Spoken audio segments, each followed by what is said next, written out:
Greetings, VIP members from the 2020 Wonderfully Made Conference. I am so glad that you have decided to watch this session called Curriculum, Teaching, and Tips. My name is Ryan Wolfe. I'm the president at Ability Ministry.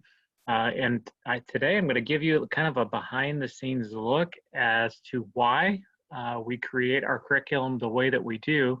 And giving you some helpful hints on how to best use our curriculum. So in addition to that, I'm going to give away some free stuff. So make sure you've got a pen and pencil handy so you can take some notes and write down some codes for some discounts and some free stuff. All right. Well, let me again introduce myself. My name is Ryan Wolfe, the president at Ability Ministry. I want to give you my contact information off the top. So if you have any questions after this session, you can easily get a hold of me. My email is simply Ryan, R-Y-A-N, at abilityministry.com.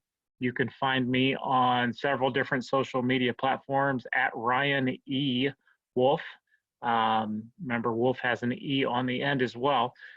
My cell phone, not many people will give that away, but I'm going to give that away because I want to be accessible to you and be able to answer your questions. My cell phone, if you want to text me directly, area code 330-806-9420. Our ministry website, abilityministry.com. And on several different social platforms at Ability Ministry. So it's super easy. There's a bunch of different ways that you can get a hold of me if you have questions about this session or anything else that you'd like to talk about. All right, let's start with the free stuff, okay? I'm going to start and finish with the free stuff. We'll be talking about curriculum. We'll be previewing curriculum today, but I want to give away some free curriculum. So if you would like to get some free curriculum, you can easily find that at our website, abilityministry.com/product/Easter. You can download our Easter lesson for free. Or if you just go to our store and search the word Easter, you'll be able to easily find this lesson. It is a single lesson, but it gives you a good idea as to how a lot of our more traditional curriculum works. In addition to this lesson, you get PowerPoint slides, you get a sign language video, you get some instructions on how to use it, and it'll give you a good idea for the flow of our lessons. Also, since you are watching this session, I'm going to give you an opportunity to buy any of our curriculum in our store at 20% off. All you have to do is use the code WonderfullyMade2020 when you check out, okay? That will be good on any curriculum purchase. So feel free to use that. That will be available for the next calendar year until the Wonderfully Made 2021 conference, okay? Now that we have that out of the way, let's talk a little bit about the learning pyramid. All right, if you've seen this before, it's pretty eye-opening and it's worth repeating. If you've not seen this before, this is a great thing to take notes on and get an understanding as to how students and people in general retain information, okay? And it also will make you second guess the way maybe you teach or maybe the way that you receive information and the ways that you should facilitate and teach material, okay? So at the top of the pyramid, obviously, is the smallest amount of retention. At less than a 10% retention rate is when people lecture, okay? What's interesting is the fact that lecturing is probably the most widely used teaching method. This is what most preachers do in churches. This is what most professors do in school. This is what most teachers do. They stand up and they deliver a lesson verbally to you. You can see that the retention rate for students, for people in general, less than 10%. So that makes you wonder, why do most preachers facilitate lessons like this? Why do they teach like this? Why do teachers teach like this? It's pretty simple.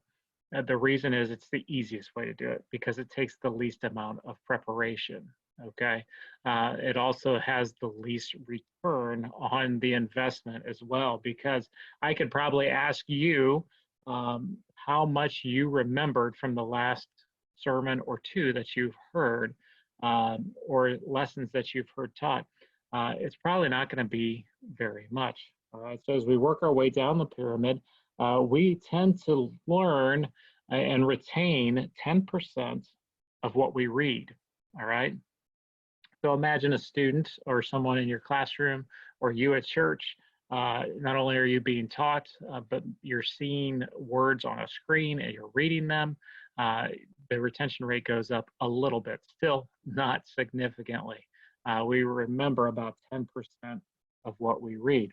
20% is audiovisual, so it's a mixture of the two, okay?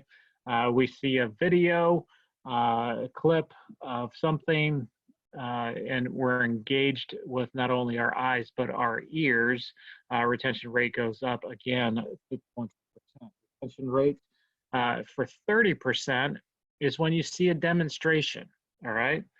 This may be an object lesson that's done live in front of you, or someone is actually maybe acting out a scripture.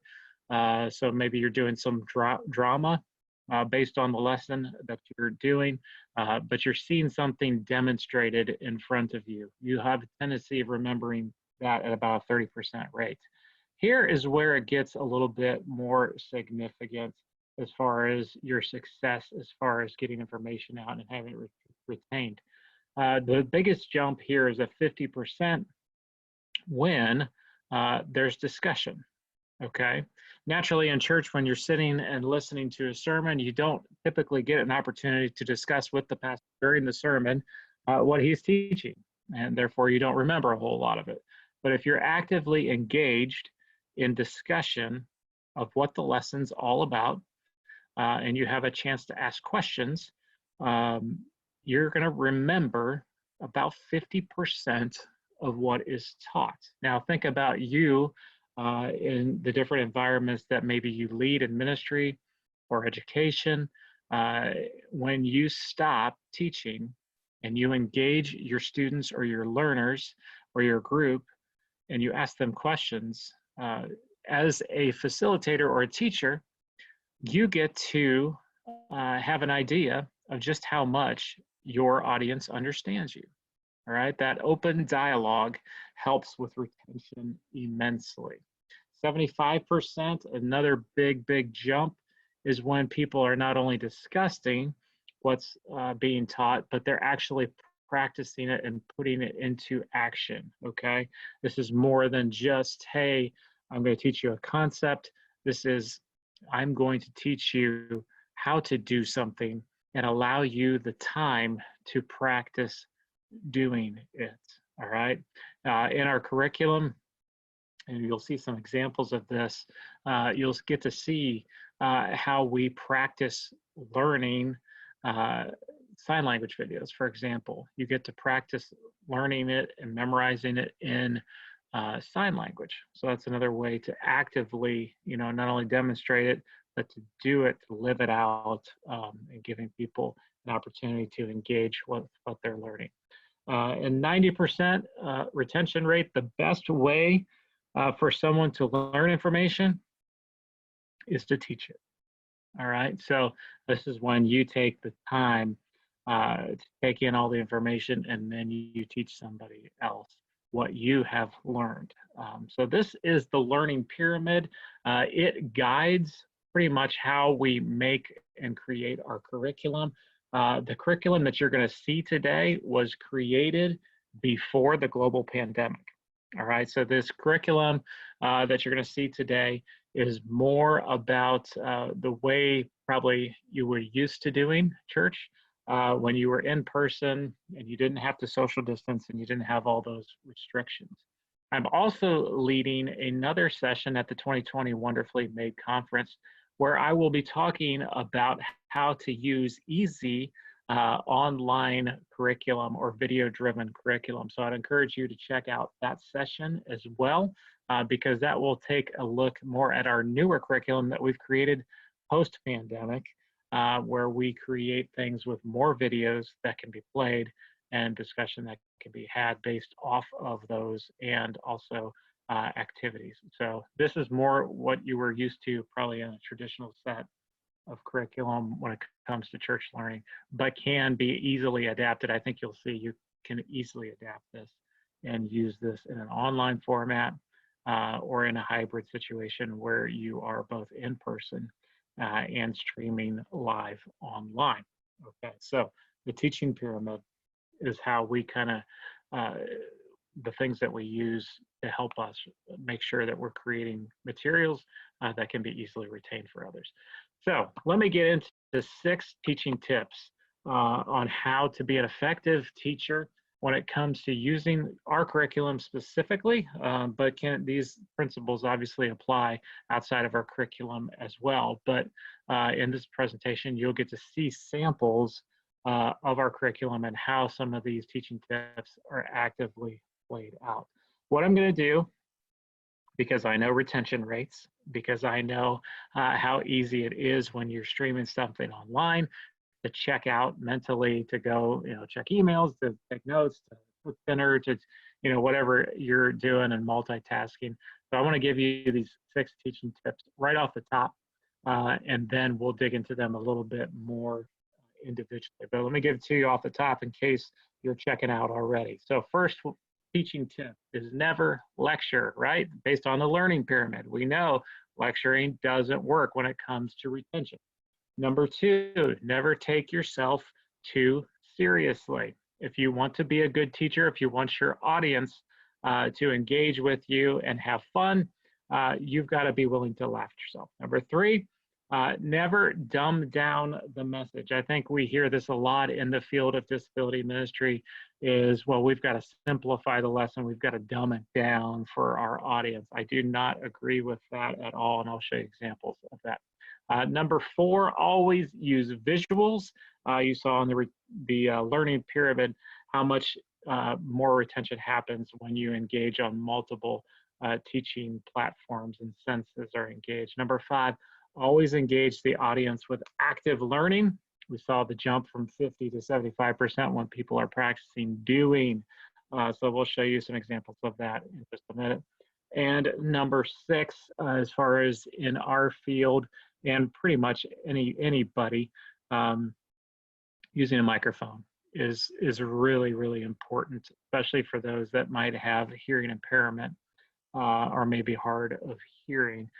Using a microphone is really important. Even if there's only 4 people in a room, you're in a small room, you still should use a microphone. All right, so let's get into this. We'll break this down one at a time as we look at the 6 teaching tips and use of our curriculum. We want to, number 1, never lecture. All right, lecturing loses the attention of people immediately. All right, if I was doing this lesson and I wasn't using a screen share with all the slides and different things, you would have probably stopped listening and paying attention already. All right, lecturing also increases the possibility of behaviors. All right, one thing that we want to avoid in our ministry environments and disability ministry, special needs ministry, is behavioral issues, right? Not many of us are trained in how to handle difficult behaviors. If your primary teaching method is lecturing, just talking at people, you will have more behavior issues than you would if you were engaging in different ways other than lecturing. So that's a great reason as to why to never lecture. All right, number 2. All right, we'll take more time on some of these than others. Number 2 in the teaching tips that we're going to talk about today is to never take yourself too seriously. I know this is easier for some than it is for others, but it is very, very important. Use humor often. And I know some people would say, oh, well, I'm not good at telling jokes. I'm not funny. It's okay. Your inability to tell a joke is funny. And you can look up jokes that you can read, even if they're dad jokes that really aren't a lot of funny. The more and more that people get to know you as you teach and lead lessons, the more and more that you use these jokes, the more and more people will get excited about what you have to say to hear the next bad joke, even if you feel like you aren't funny. And if you don't feel like you're funny, it's okay. You don't have to be a comedian to be a good teacher. But if you can find some different funny videos and different things that you can share from time to time, it will help you with engagement and your audience. The biggest thing in this category, when I say don't take yourself too seriously, is to learn to laugh at yourself. All right.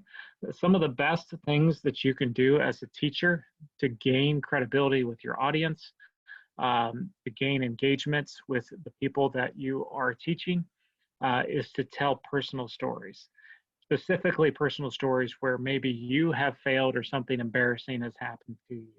Because let's all admit it, it happens to all of us. You know, silly things happen, funny things happen, embarrassing things happen. Embrace those things and let yourself be real in front of your audience. Let people know that you're a real person just like they are, and they'll be more likely to pay attention and to learn when you get to what you really have to teach, because that makes you more real. The more fun that you have, the more successful that you will be. This is another one of those things that, again, is probably a pretty obvious thing, but sometimes unless you schedule in fun things in your lesson, you'll feel like you are just going to default back to lecturing. So make sure that you figure out at least one or two fun things that you can do during each lesson to keep your audience engaged. I want to show you an example of something that's embarrassing, something that I created a long time ago when I was doing children's ministry that I used in that environment. This was a great example of how to laugh at yourself.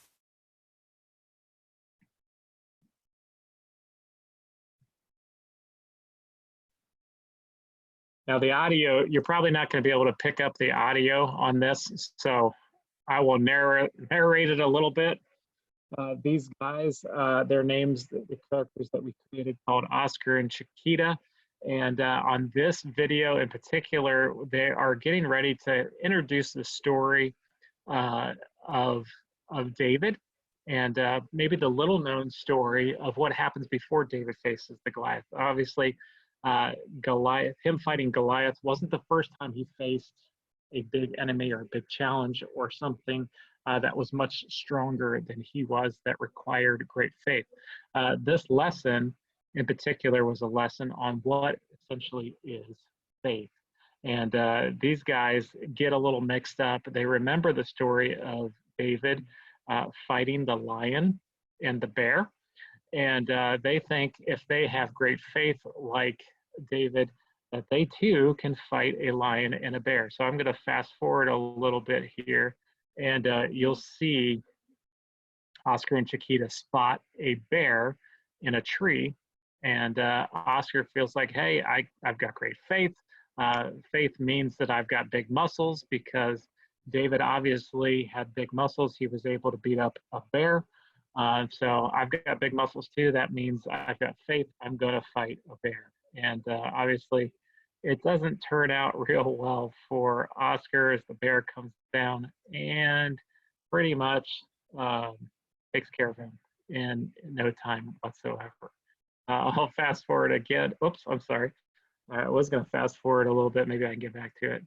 All right, so we'll go back to it because I want you to see the rest of the video. My friend Chiquita, you'll see confronts his friend and then sees a lion in the field, and he decides that he's going to go test out his big muscles, faith, with fighting a lion. And there he goes. The lion makes quick work of him as well. And Oscar and Chiquita leave this episode, this lesson on faith, a little bit confused because they came into it thinking that faith had to do with muscles and being able to beat up lions and bears. And when they found out that they couldn't beat up the lions and bears, they were left confused as to what faith was all about. So that's just an example of learning to laugh at yourself and having fun. You know, you can, as a leader, shoot some really silly videos or share some really silly videos that you've seen on social media to help um, your audience have fun when it comes to learning.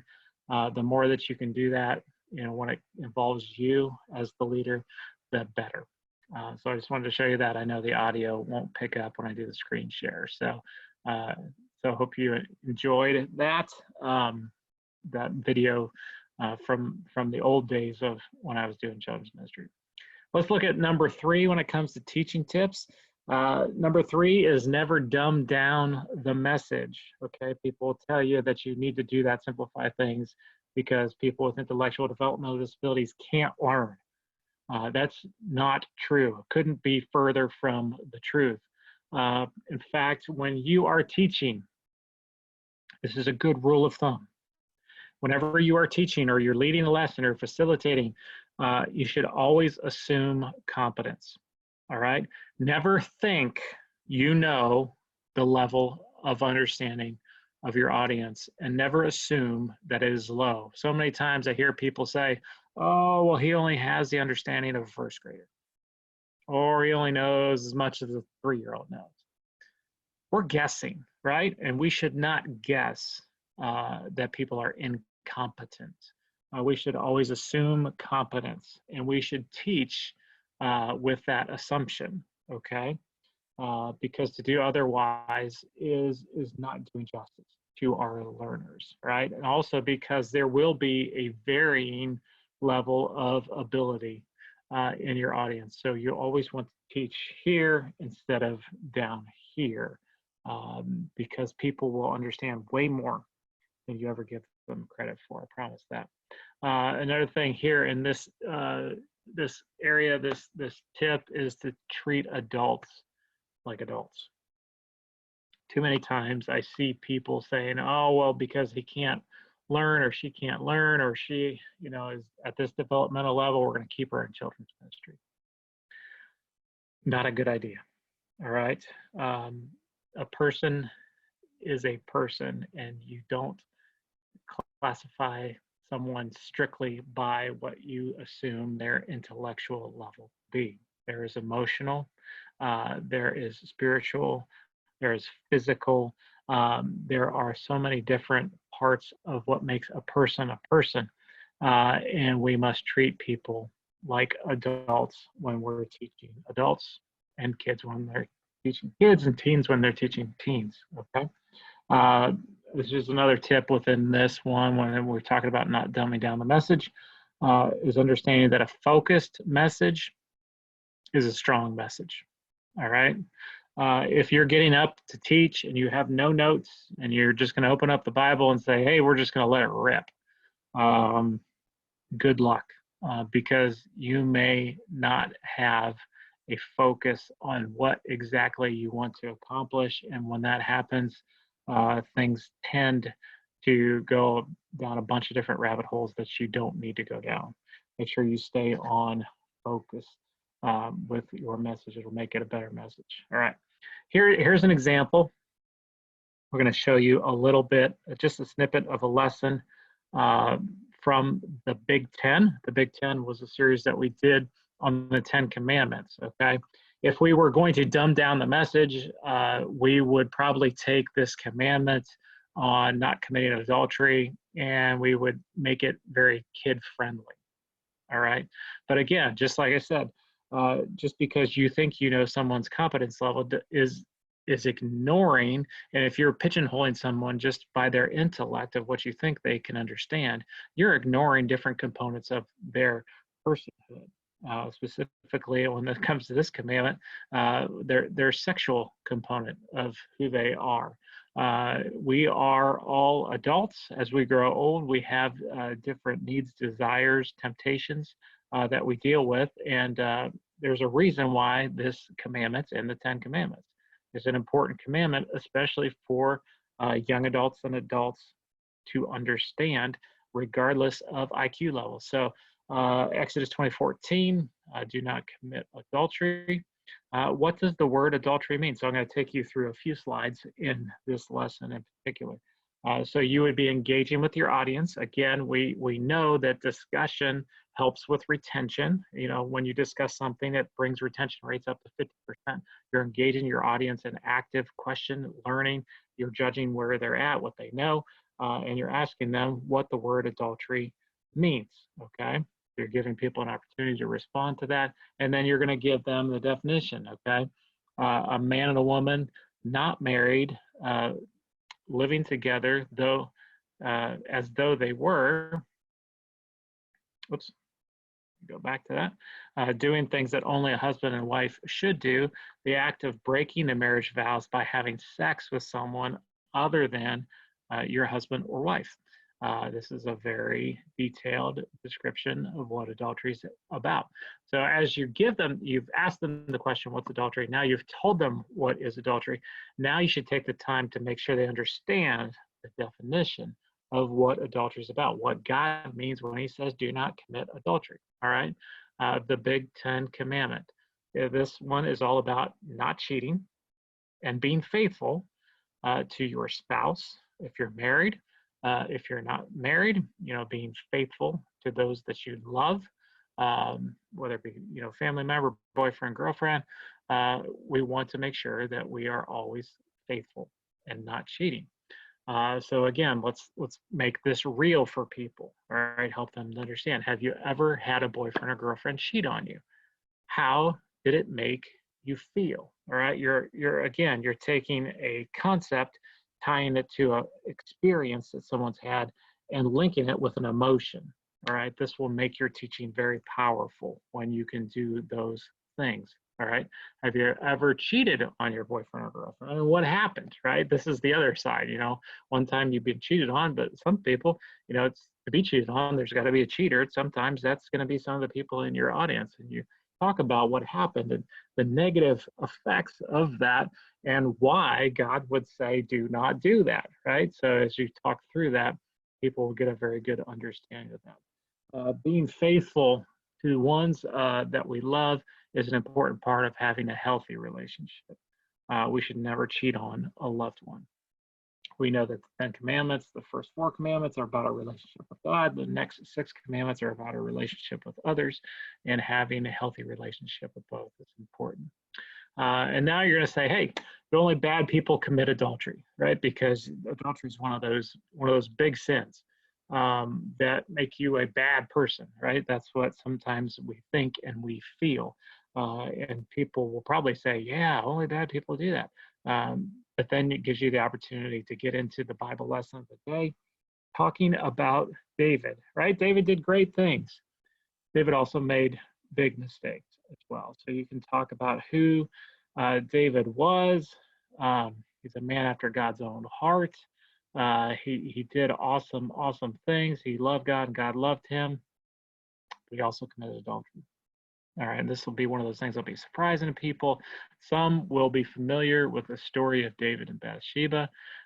This will help you get into the story. Again, we're using some visuals here to help with retention as we not only tell the story, but we try to show the story as best we can using free Bible images. Free Bible images is a great way to get graphics to use in your lessons. We use them quite a bit on the ones that are not copyrighted, that cannot be reproduced. So David saw Bathsheba taking a bath. She was married, but David didn't care. You know, this is the whole part of the cheating. And David committed adultery with Bathsheba. I'm going to fly through this. Obviously, you would take more time teaching through this, but I just want you to get a concept of what it means to not dumb down the message. David realized he had done wrong. When he heard Bathsheba was pregnant, he panicked. David made sure that Bathsheba's husband would die in battle. So not only is David someone who has committed adultery, he's also essentially committed murder, having Bathsheba's husband killed. David and Bathsheba have a baby boy, and David and Bathsheba's baby got sick and died. This is really a terrible, horrible story. And not every story has that, happy ending that, the bow tied on it at the end. This is one of those. It's very sad. And it helps us to understand that God wants us to take our relationships seriously, especially our romantic relationships. When we don't, bad things can happen, and they do happen. And this is just an example of part of that lesson from the Ten Commandments to help you understand that when you talk about adult issues, you talk about adult issues. You don't turn it into a kid's lesson. You don't edit the Bible. You don't, um, you know, take things out that you think people aren't able to handle. You assume competence, and you never dumb down the message. So as you continue on with this lesson, you can ask people again, engaging them in conversation. How can you be sure to treat people with respect, and just keep that conversation going? So that's number 3, never dumb down the message. Number 4, always use visuals. Now we saw that there was a jump in retention when audio visuals are used, and different visuals and demonstrations, object lessons are used. So let me show you a little bit about our curriculum and how that we use visuals, and remind you that you use more pictures than words. I think you saw that in the previous lesson, where we were using a lot of pictures from the David and Bathsheba story, so people can see, because not everyone in your audience is going to be able to read, or may have difficulty reading. But if they see a picture, they can definitely understand what's going on. It will help them with that. When you're using words, less is more. Okay, so limit the words on the slides. Use more pictures than words when you can. Use the largest font that you can. Okay, again, with people that have maybe some visual impairments, the more larger fonts that you can use, the better they're going to be able to read. So here's some examples. This is some examples from the Taste and See series. This is a series that we created to show people how to engage and worship God using their 5 senses. This series is going to be released soon. It isn't out yet. So this gives you a kind of behind the scenes sneak peek at it as we look at graphics and words using less and larger fonts. Less words and larger fonts. So what are some of your favorite things that you can hear? Okay. And again, this is a great example of using pictures without a bunch of words, because everybody kind of understands, especially in the church world, the guitar. Most churches are using that for worship. Something that you can hear. Everybody can see a bird and kind of associate what that noise is, a beautiful noise that a bird makes. Piano. Not all the things that you can hear are pleasant, right?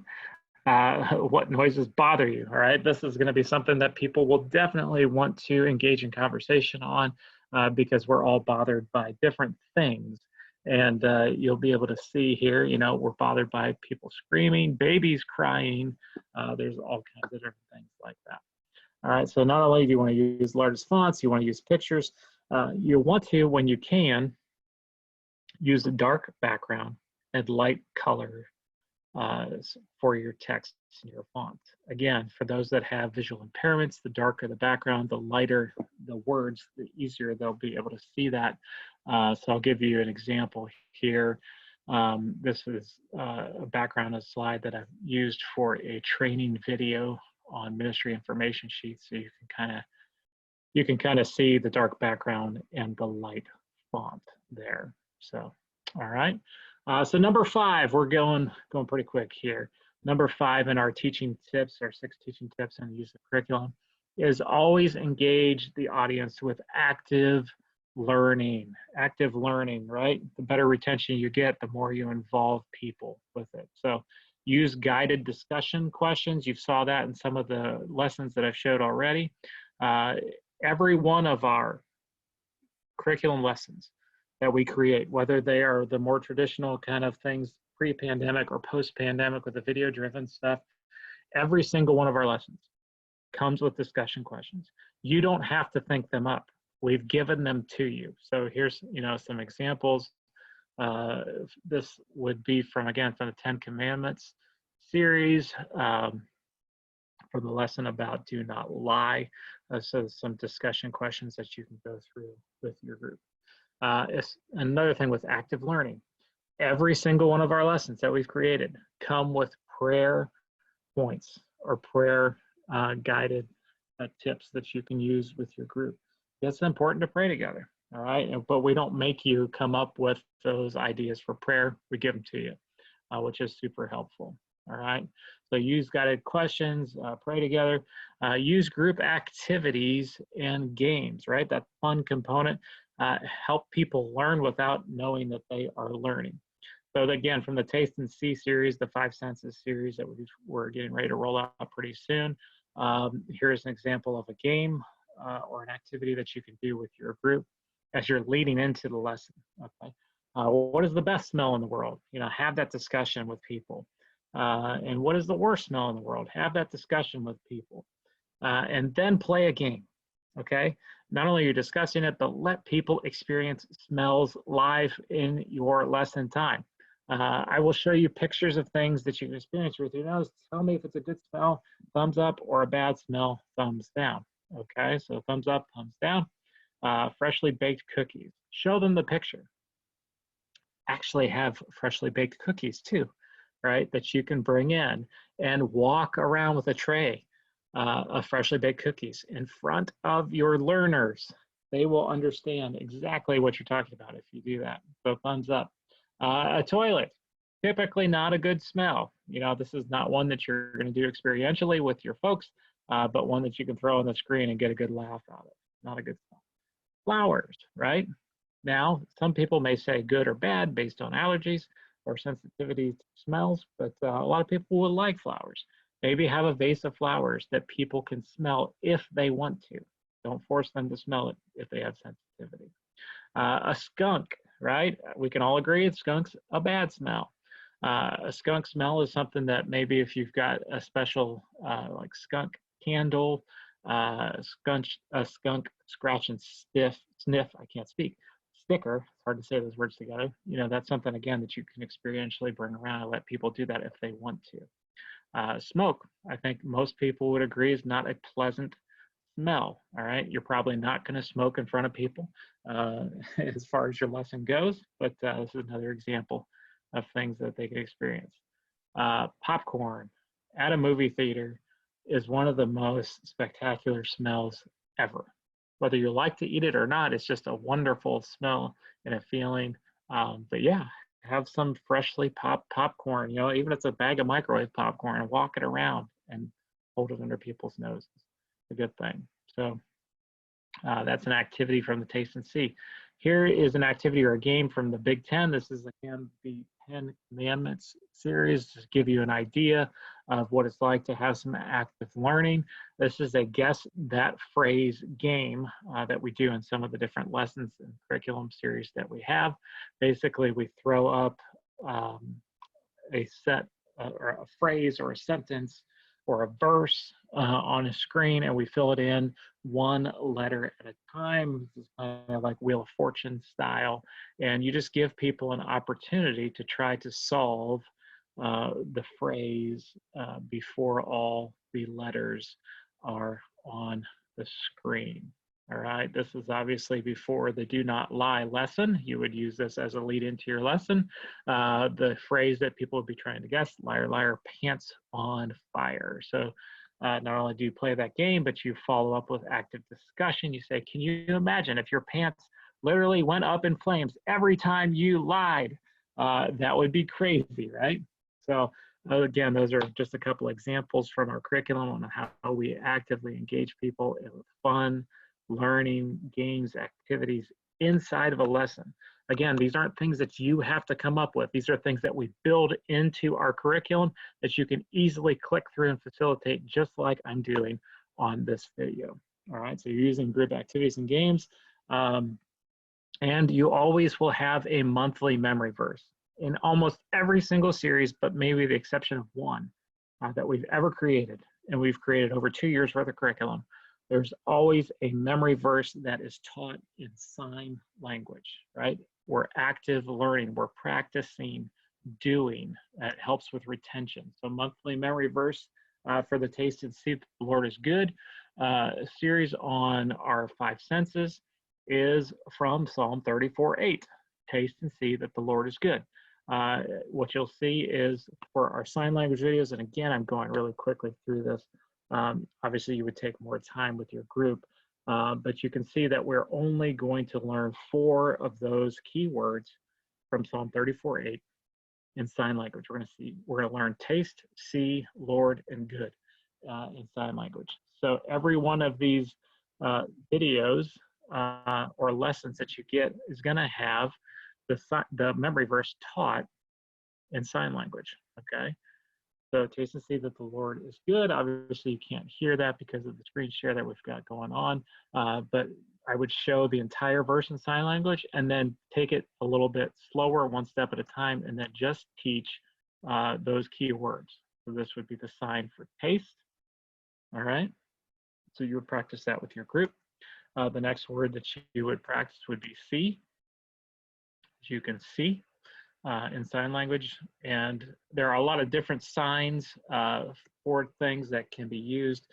Some are more universal than others, like Lord is one that's pretty well understood, kind of drawing the sash. So you teach your group how to sign the word Lord, and then good is another one that's pretty easy. So we would teach these 4 verses. I'm sorry, 4 words in the verse, Psalm 34:8. And then you tie it all together. You'd look at it as a group, see if you can do it based on the individual signs, and then play it all together again. So taste and see that the Lord is good. And when you're teaching people in multiple languages, this verse, it will make it much easier for them to retain that and memorize that scripture. So like I said, almost every single series of curriculum that we've done has a sign language memory verse in it.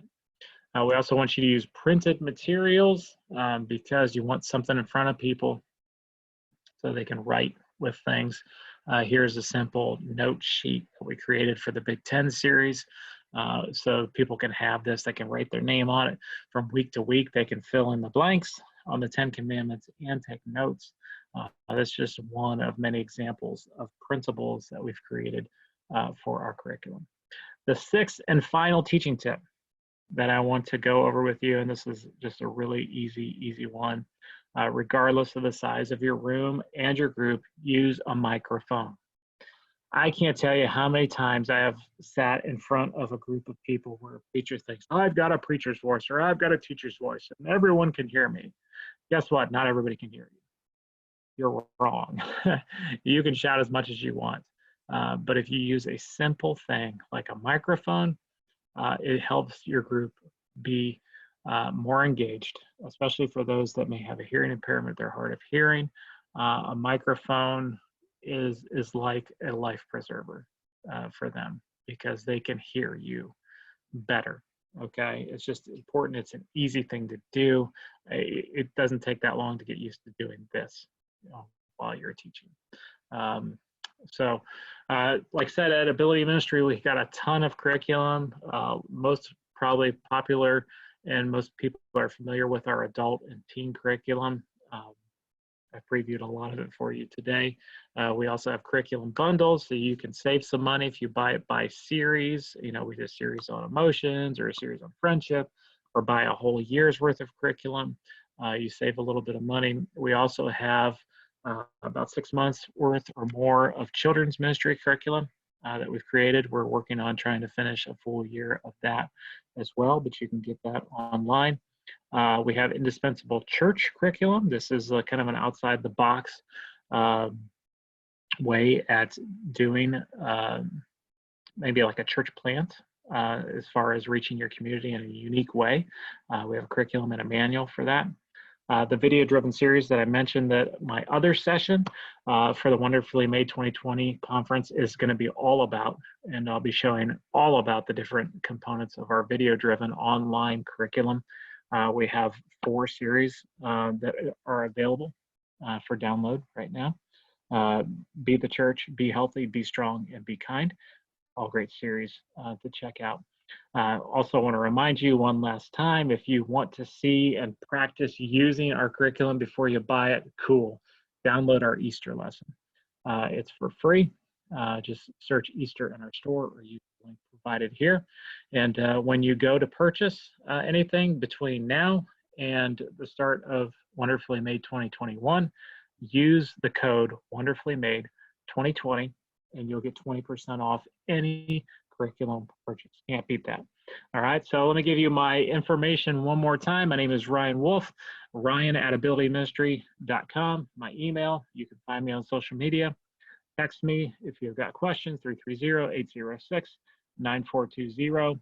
I am in the Eastern time zone, so if I don't respond, if you're texting late on the West Coast, I'll get back to you the next day. AbilityMinistry.com, our website, and our social media pages are easy to find as well. So thank you for tuning in to this VIP session on curriculum, teaching and tips on how to be more effective, make sure that your audience is retaining what you are teaching.